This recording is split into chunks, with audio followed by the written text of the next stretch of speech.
Welcome to Bible in a Year with Scott Purcell. I'm so glad you're joining me. This is a daily reading of portions of the Bible, following a plan that will include the entire Bible in a year. And now, let's open the book and begin our readings. This is the reading for day 91. If your reading is aligned with the calendar year in a non-leap year, this is for April 1st, or in a leap year for March 31st. The Old Testament reading is from Numbers 31, verse 25, through Numbers 32. Numbers 31, 25.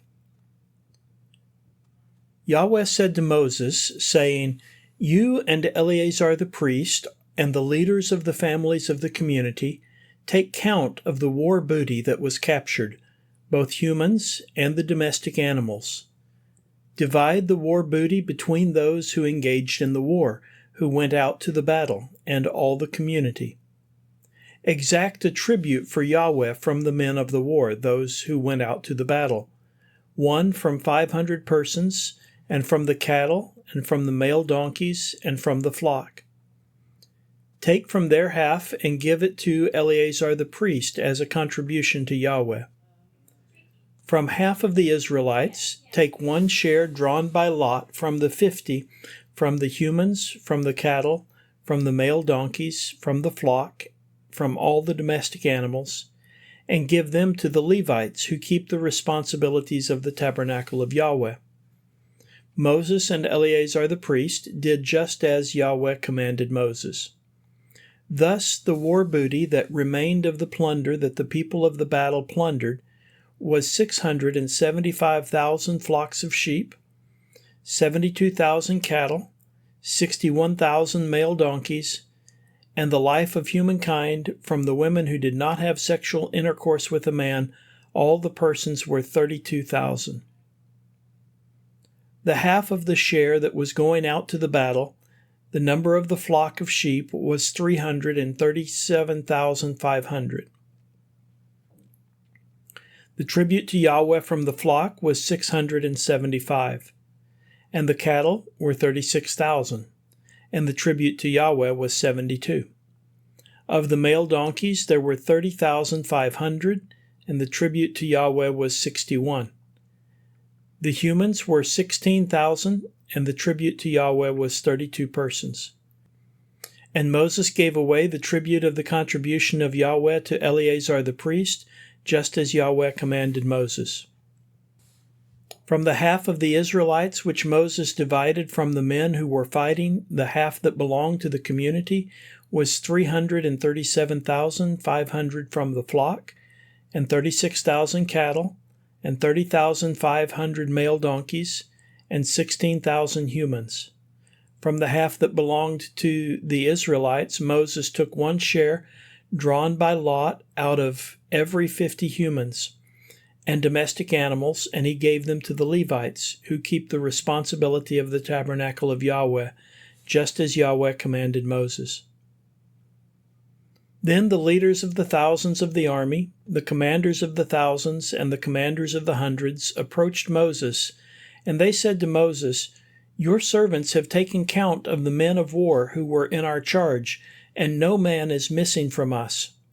So we brought the offering of Yahweh, what each man found, objects of gold, bangles, bracelets, rings, earrings, and female ornaments, to make atonement for ourselves before Yahweh." Moses and Eleazar the priest took the gold from them, all objects of work. All the gold of the contribution that they raised up to Yahweh from the commanders of the thousands and the commanders of the hundreds was 16,750 shekels.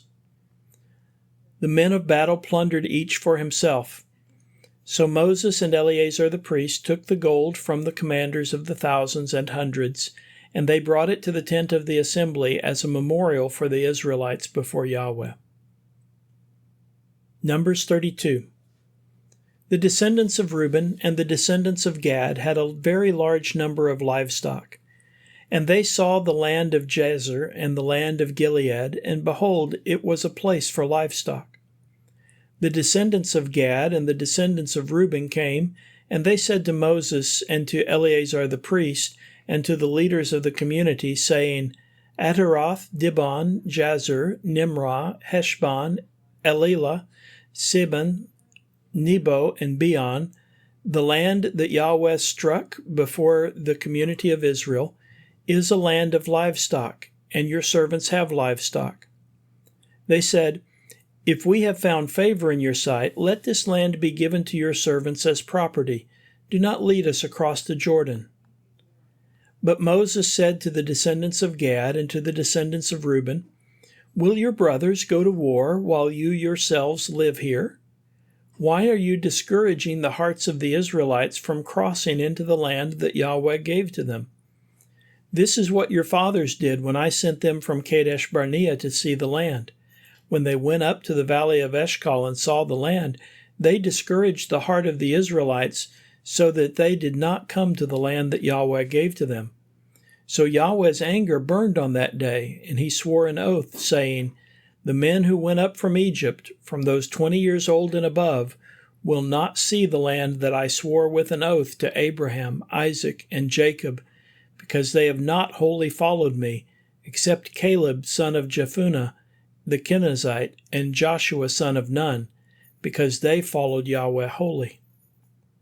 And Yahweh became angry, and he made them wander in the desert 40 years, until the entire generation who did evil in the sight of Yahweh had died. Behold, you stand in the place of your fathers, a brood of sinful men, to increase still more Yahweh's fierce anger against Israel. If you turn from following him, he will again abandon them in the wilderness, and you would have destroyed all these people. They came near to him and said, We will build sheep pens here for the flock of our livestock in cities for our little children, but we ourselves will become armed and ready before the Israelites until we have brought them to their place, and our little children will live in the fortified cities because of the inhabitants of the land. We will not return to our houses until the Israelites each obtain their inheritance for themselves. For we will not take possession with them from across the Jordan and beyond, because our inheritance has come to us from across the Jordan to the east. So Moses said to them, If you do this thing, if you arm yourselves before Yahweh for the war, and every one of you armed cross the Jordan before Yahweh until he has driven out his enemies from before him, and the land is subdued before Yahweh, then afterward you will return and be free of obligation from Yahweh and from Israel, and this land will be your property before Yahweh. But if you do not do so, behold, you have sinned against Yahweh, and know that your sin will find you. Build for yourselves cities for your little children and sheep pens for your flocks. What has gone out from your mouth you will do. So the descendants of Gad and the descendants of Reuben said to Moses, saying, Your servants will do just as my Lord commands. Our little children, our wives, our livestock, and all of our animals will remain in the cities of Gilead. But your servants, everyone who is armed for battle, will cross over before Yahweh to the war, just as my Lord says.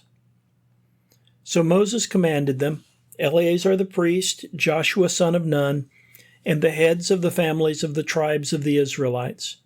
Moses said to them, If the descendants of Gad and the descendants of Reuben, everyone who is armed for the war, cross over the Jordan before Yahweh, and the land is subdued before you, you will give them the land of Gilead as property. But if they will not cross over with you armed, they will acquire land in your midst in Canaan. The descendants of Gad and the descendants of Reuben answered and said, What Yahweh has commanded your servants we will do. We ourselves will cross over armed before Yahweh to the land of Canaan, and the property of our inheritance will remain with us beyond the Jordan. So Moses gave to them, to the descendants of Gad and the descendants of Reuben, and to half of the tribe of Joseph's son Manasseh, the kingdom of Sihon, the king of Amorites, and the kingdom of Og, the king of the Bashan, the land with its cities and their territories, the cities of the surrounding land. The descendants of Gad rebuilt Dibon, Ataroth, and Aroer, and Atroth-Shophan, and Jazer, and Jogbehah, and Beth Nimrah, and Beth Haran, the cities of Mibzar, and the sheep pens for flocks. The descendants of Reuben rebuilt Heshbon, Elalah, and Kiriathim, and Nebo, Baal Meon. Their names were changed, and Sibmah, and they renamed the cities that they rebuilt. The descendants of Machir, son of Manasseh, went to Gilead, and they captured it and drove out the Amorites who were in it. So Moses gave Gilead to Machir, son of Manasseh, and he lived in it. And Jair, son of Manasseh, went and captured their unwalled villages, and he called them Havoth Jair. Nobah went and captured Kenath and its villages, and he called it Nobah, after his own name. The New Testament reading is from Luke 8, verse 40, through Luke 9, verse 9. Luke 8:40. Now when Jesus returned, the crowd welcomed him, because they were all waiting for him. And behold, a man who was named Jairus came, and this man was a ruler of the synagogue. And he fell down at the feet of Jesus and began imploring him to come to his house, because he had an only daughter, about 12 years old, and she was dying. Now as he was going, the crowds were pressing against him. And a woman who was suffering from hemorrhages for 12 years, who, although she had spent all her assets on physicians, was not able to be healed by anyone, came up behind him and touched the edge of his cloak, and immediately her hemorrhaging stopped. And Jesus said, "Who is the one who touched me?" And when they all denied it, Peter said, "Master, the crowds are pressing you hard and crowding you." But Jesus said, "Someone touched me, because I know power has gone out from me." And when the woman saw that she did not escape notice, she came trembling and falling down before him. In the presence of all the people, she told for what reason she had touched him, and that she was healed immediately. And he said to her, "Daughter, your faith has saved you. Go in peace." While he was still speaking, someone came from the synagogue ruler's house, saying, "Your daughter is dead. Trouble the teacher no longer." But Jesus, when he heard this, replied to him, "Do not be afraid. Only believe, and she will be healed." Now when he came to the house, he did not allow anyone to enter with him except Peter and John and James and the father and mother of the child. And they were all weeping and mourning for her, but he said, "Do not weep, for she is not dead, but is sleeping." And they began laughing at him, because they knew that she was dead.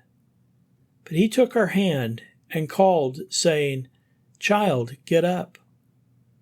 And her spirit returned, and she got up immediately, and he ordered something to be given to her to eat. And her parents were astonished, but he ordered them to tell no one what had happened.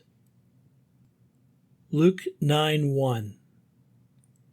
And summoning the 12, he gave them power and authority over all the demons, and to cure diseases, and he sent them out to proclaim the kingdom of God and to heal the sick. And he said to them, "Take along nothing for the journey, neither a staff, nor a traveler's bag, nor bread, nor money, nor to have 2 tunics apiece. And into whatever house you enter, stay there, and depart from there. And as for all those who do not welcome you, when you depart from that town, shake off the dust from your feet for a testimony against them." So they departed and went throughout the villages, proclaiming the good news and healing everywhere. Now Herod the Tetrarch heard about all that was happening, and he was greatly perplexed, because it was said by some that John had been raised from the dead, and by some that Elijah had appeared, and others that some prophet of ancient times had risen. And Herod said, "John I beheaded, but who is this about whom I hear such things?" And he was wanting to see him. The wisdom literature reading is from Psalm 40, verses 1 through 8. Psalm 40, verse 1.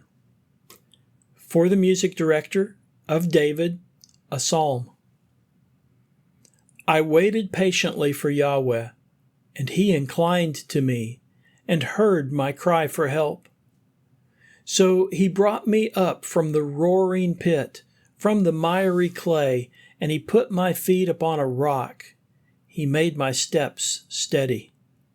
Then He put a new song in my mouth, a praise to our God. Many will see and fear, and will trust Yahweh.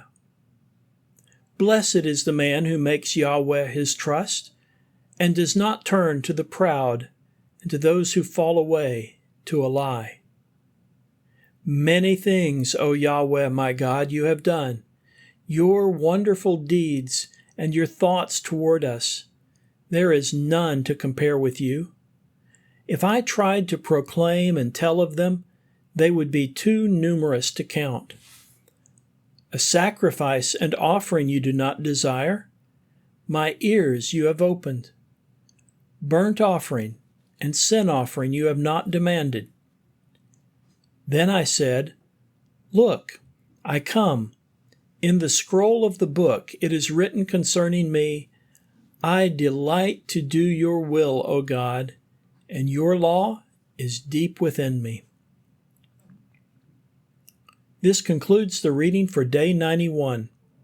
Thank you for listening. These daily readings are made possible by your generous support of the Global Outreach Ministry of Scott Purcell.